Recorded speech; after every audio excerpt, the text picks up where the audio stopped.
नमस्कार, capital TV देख रहे हैं आप। मैं हूं आपके साथ पूजा। हमारे देश के प्रधानमंत्री नरेंद्र मोदी ब्रिक्स समिट में हिस्सा लेने के लिए रूस पहुंचे हैं। कजान एयरपोर्ट पर उनका भव्य स्वागत किया गया। लड्डू, केक, डांस, भारत माता और मोदी के नारों के साथ पीएम मोदी का गजब का स्वागत हुआ। पुतिन ने पीएम मोदी को गले लगाकर वेलकम किया। मोदी पुतिन के बीच में द्विपक्षीय बातचीत भी हुई। इस बैठक में रूस यूक्रेन युद्ध को लेकर चर्चा हुई। साथ ही पूरी दुनिया की नजर इस बात पर टिकी हुई है कि रूस में पीएम मोदी की किन देशों के प्रमुखों के साथ द्विपक्षीय बैठक होगी। तो पीएम मोदी के रूस दौरे पर आज चर्चा करेंगे।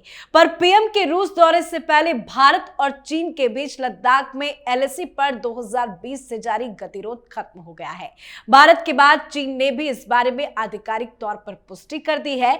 चीन की तरफ से कहा गया कि एलएसी पर सैन्य गतिरोध खत्म करने को लेकर साझा सहमति बन गई है। बड़ी बात यह है कि इस बड़े डेवलपमेंट की घोषणा प्रधानमंत्री नरेंद्र मोदी की ब्रिक्स शिखर सम्मेलन में हिस्सा लेने के लिए रूसी शहर कजान की यात्रा से एक दिन पहले हुई है। और यह भी माना जा रहा है कि प्रधानमंत्री मोदी और चीनी राष्ट्रपति शी जिनपिंग ब्रिक्स शिखर सम्मेलन के दौरान द्विपक्षीय बैठक कर सकते हैं। तो क्या है पीएम मोदी की कूटनीति? भारत और चीन के बीच एलएसी पर कैसे बनी सहमति? आज इसी पे चर्चा करेंगे। मेरे साथ स्टूडियो में मौजूद हैं कैपिटल टीवी के editor in chief doctor Manish Kumar. Doctor साहब, बहुत बहुत स्वागत है आपका। धन्यवाद। पीएम मोदी के रूस दौरे से पहले ये बड़ी घोषणा कितना इंपॉर्टेंट और कैसे सहमति बन गई? देखिए, प्रधानमंत्री मोदी को एक चक्रव्यूह में फंसाने की कोशिश की जा रही थी, जिसमें अमेरिका, कनाडा और हिंदुस्तान में गद्दारों की एक टोली एक साथ कई सारे फ्रंट के ऊपर प्रधानमंत्री मोदी ने विजय हासिल की है। क्या क्या चल रहा था पिछले एक महीने से? राहुल गांधी जब से अमेरिका से वापस लौटे हैं, किस हिसाब से हिंदुस्तान को बदनाम करना, प्रधानमंत्री मोदी को बदनाम करना और इसमें विपक्ष अमेरिका के साथ खड़ा हो जाना, तो इसके लिए तो बहुत चपलता, चतुरता के साथ आपको एक्ट करना पड़ेगा। अमेरिका क्या कर रहा है?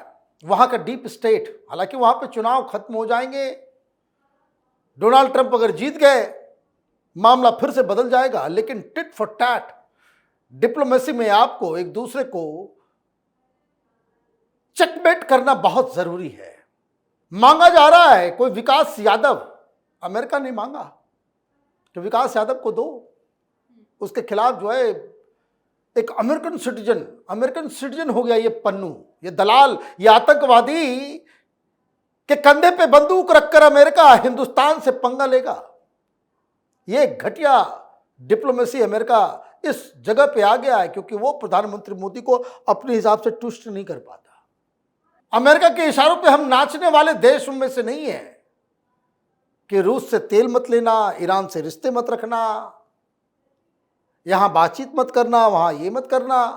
पहले आपने अपने चमचे को सामने आगे किया, कनाडा को, वो निज्जर की हत्या के ऊपर के इंडियन हाई कमीशन जो है, कहने का मतलब ये है कि एक नैरेटिव जिसमें राहुल गांधी और विपक्ष, लेफ्ट लिबरल कबाल, सारे लोग शामिल हैं कि अंडर मोदी इंडियाज डेमोक्रेसी वो रिसीड कर रहा है, खत्म हो रहा है, बर्बाद हो रहा है।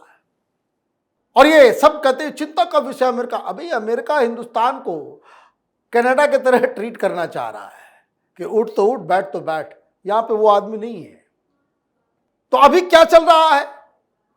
आपने शेर को जगाया तो प्रधानमंत्री मोदी ने कहा कि चलो भाई, आप हमारी मदद इसलिए कर रहे हो, आपको हमारी जरूरत है,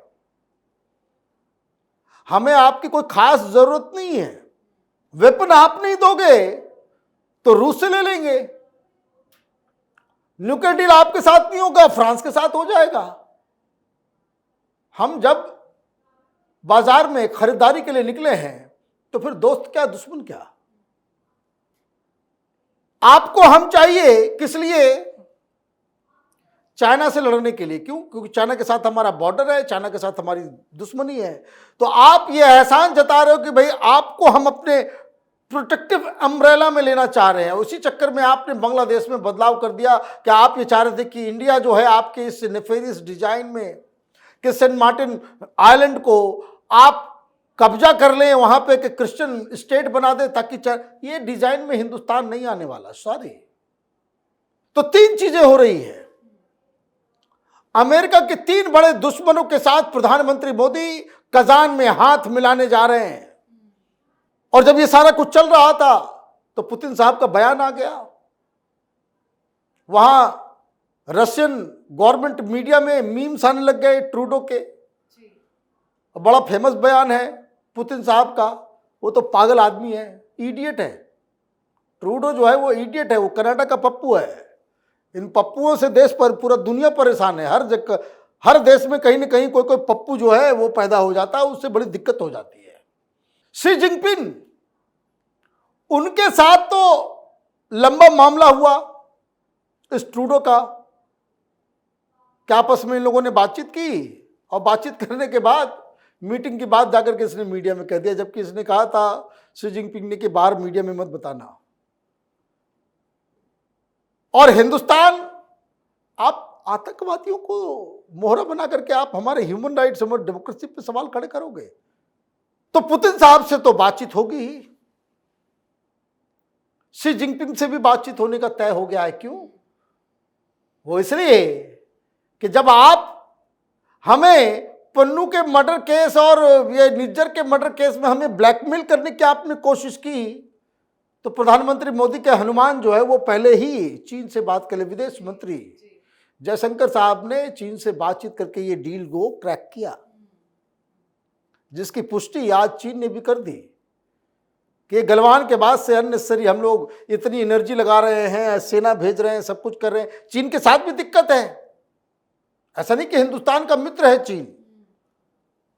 चीन के साथ दिक्कत क्या है कि अभी साउथ चाइना सी में वो ताइवान के साथ टेंशंस बढ़ रहे हैं। उधर वार के जो बादल जो है वो मंडरा रहे हैं, और उधर डिस्टर्बेंस होगा तो ये चाइना चार फ्रंट में तो लड़ नहीं सकता ना।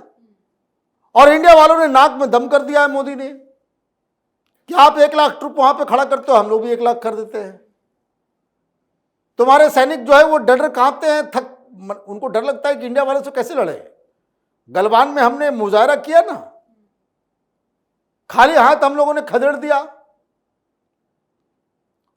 और फिर आधे चाइनीज सैनिक तो दिन भर में 16-17 सिगरेट पीते हैं, बिना उसके तो वो उनका काम नहीं चलता है। तो खैर, तो ये जो बॉर्डर के ऊपर लगातार बातचीत चल रही थी, that has come to an end. आप देखिए, यही राहुल गांधी कहते थे ना, चाइना घुस गया, चाइना घुस गया, चाइना चला गया।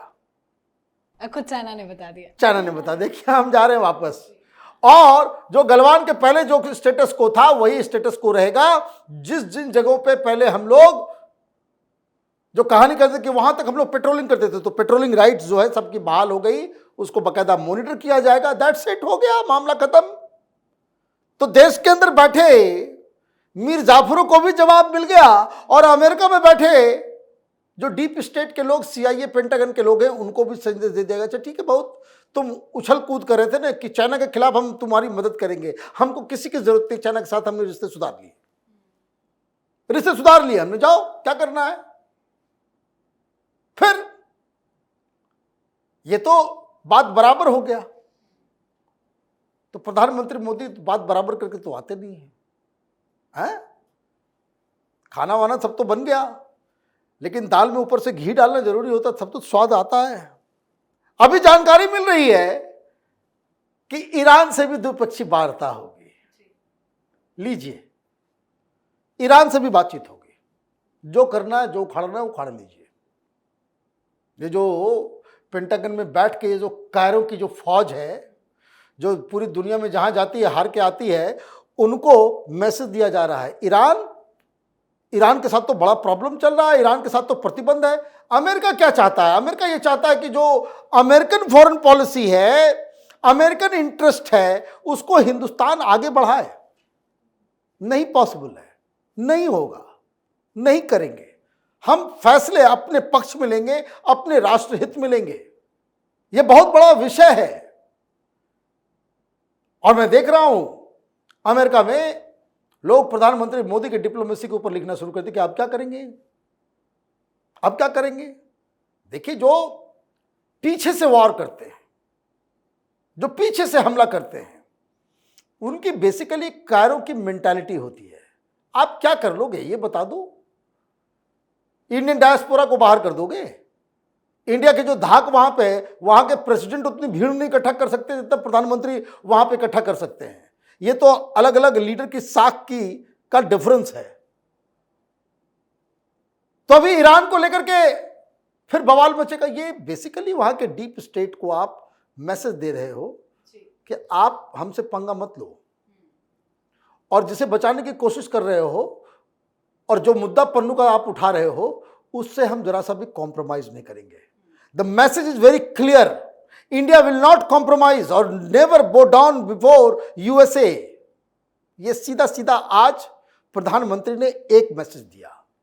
इसके पीछे और भी मैसेजेस हैं कि आप ये चाहते हो कि आपका पिछलग्गू बन के रहें, बिल्कुल नहीं होगा। तीसरा मैसेज, ये जो आपने एक बवंडर क्रिएट कर रखा है कि चाइना से आपको हम बचाएंगे, हमें आपकी जरूरत नहीं है, चाइना से हम ऐसे ही निपट लेंगे। चौथा चीज कि जो अपने जो चमचों के साथ मिलकर के तुम हिंदुस्तान के ऊपर, यहाँ की डेमोक्रेसी के ऊपर ये जो ट्रूडो वगैरह जो खेल खेल रहे हो, उसको तो उसके ही घर के अंदर, उसके ही पॉलिटिक्स में वो खत्म हो जाएंगे, क्योंकि वहां ऑलरेडी उसके इस्तीफे की मांग चल रही है। और ये अभी की जो सरकार है, जो बाइडेन की सरकार, ये वापस आने वाली नहीं है। तो एक हिडन मैसेज भी है। खालिस्तानी और हिंदुस्तान के दुश्मन, चाहे वो पाकिस्तान के अंदर छुपे हुए हों, कनाडा में भी हो या अमेरिका में भी हो, उसका नाश होगा। कब होगा वो पता नहीं, लेकिन बचेगा कोई नहीं। ये दिमाग से सारा कंफ्यूजन लोगों को हटा लेना चाहिए। सैंक्शंस लगाना है, आपने सैंक्शन लगाया है पहले, क्या सैंक्शन आप लगाएंगे? और ये कनाडा वाले से भौंकवा रहे हो कि जरा भौंको कि civil all options are open even sanction. भाई तुमसे क्या सैंक्शन, तुम कनाडा से ज्यादा जो है हम काम इधर करते हैं। ट्रेड हमारा जो है नेपाल के साथ ज्यादा है कनाडा से। और आज ही खबर आ रही थी, वहां वाशिंगटन पोस्ट में खबर छपी है वॉलमार्ट की तरफ से कि दिवाली का सेल शुरू हुआ है, तो कई सारी नई चीजें जो इंडिया से अभी इंपोर्ट अमेरिका में हो रहा है। अमेरिका बनाना बंद कर दिया है, सारा प्रोडक्शन बाहर होता है, उनके जरूरत की चीजें जो अमेरिका बनाता ही नहीं है। तो ये वहां पे $87 बिलियन का इंपोर्ट अमेरिका करवा रहा है। होली दिवाली वहां जम के मनाई जाती है। वहां वॉलमार्ट जो है स्पेशल छूट, जैसे हिंदुस्तान में सेल है वहां सेल हो रहा है। ये है इंडिया की पकड़ और धाक। तो ये कहानी जो चल रही थी, जो इंडिया को नीचे दिखाने का, और ये जो अमेरिकन दलाल जो हिंदुस्तान की राजनीति में एक्टिव हैं, ये बहुत बुरी खबर आ रही है। हिंदुस्तान की इज्जत पे जो है वो बट्टा लग रहा है कि हिंदुस्तान में हम लोग कभी इस तरह का काम नहीं करते थे। इन सब को एक ब्रिक्स की मीटिंग में जवाब दे दिया गया। और उन्होंने क्या पैरवी की कि ब्रिक्स अपने आप में एक बड़ा समुदाय है। It is one of the most powerful grouping. रूस है, चाइना है, ब्राजील है, साउथ अफ्रीका है, इंडिया है। और प्रधानमंत्री मोदी ने ये जवाब है। आप ये नहीं समझिए, ये क्या बोल रहा था वो पप्पू कनाडा वाला कि we have consulted all the five eyes, है ना, 5 आईज। अब जरा देखो ये ब्रिक्स की ताकत को कैसे आप आकलन नहीं कर पाओगे कि किस तरह की, कितना बड़ा ये ग्रुपिंग है। और प्रधानमंत्री ने आज कहा कि इसमें कई सारे मुल्क जो है उसमें शामिल होना चाहते हैं। ऑब्वियसली आप नाटो कर सकते हो, आप ये सब काम कर सकते हो, तो नॉन नाटो देश जो है वो ब्रिक्स के तहत भी आ सकता है। आपकी दादागिरी नहीं चलेगी। ये प्रधानमंत्री मोदी ने आज साफ कर दिया। जी सर, बहुत बहुत धन्यवाद बातचीत के लिए। धन्यवाद। तो भारत और चीन के बीच कई दौर की बातचीत के बाद आखिरकार एलएसी पर पेट्रोलिंग के लिए एक निश्चित व्यवस्था के लिए दोनों देशों के बीच में सहमति बन गई है, जिसकी घोषणा पीएम मोदी के रूस दौरे से पहले की गई। ब्रिक्स समिट में पीएम और जिनपिंग की मुलाकात की भी चर्चा जबरदस्त हो रही है। हालांकि अभी तक दोनों के बीच में द्विपक्षीय बैठक कब होगी इसकी आधिकारिक पुष्टि नहीं की गई है, लेकिन सबको इसका इंतजार है कि जब दोनों नेता एक साथ मंच पर होंगे तो वो किस तरह किस अंदाज से एक दूसरे से मिलेंगे। तो मोदी की कूटनीति, विदेश नीति पर आप अपनी राय कमेंट कर लिखें। देखते रहिए कैपिटल टीवी। नमस्कार।